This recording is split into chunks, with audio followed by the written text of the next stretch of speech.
தனுஷ்கோடி போகிற பாதையில் லெஃப்ட் சைட்லேயே கோதாண்ட ராமர் கோயில்னு சொல்லிட்டு ஒரு கோயில் இருக்குங்க.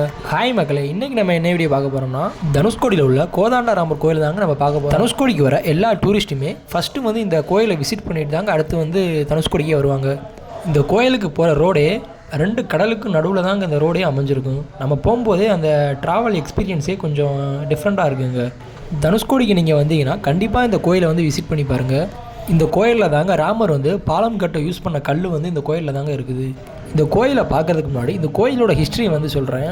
இந்த கோயிலை சுற்றியே கடல் தாங்க இருக்கும். இந்த கோயில் வந்து ஒரு மணல் மேட்டில் தாங்க இந்த கோயில் வந்து இருக்குது.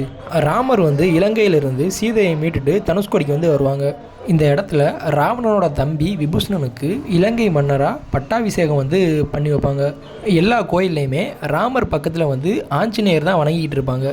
ஆனால் இந்த கோயிலில் மட்டும் ராமர் பக்கத்தில் விபூஷணரும் வணங்கிட்டு இருப்பாங்க.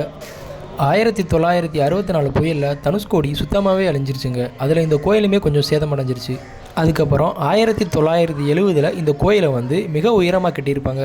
இந்த கோவில் காலையில் 7 மணிலேருந்து ஈவினிங் 6 மணி வரை தான் இந்த கோயில் வந்து ஓப்பனில் இருக்கும். இந்த கோயிலுக்கு முன்னாடியே ஒரு கடல் இருக்குது. அந்த கடல் பக்கத்துலேயே ஒரு சிவன் கோயில் இருக்குது.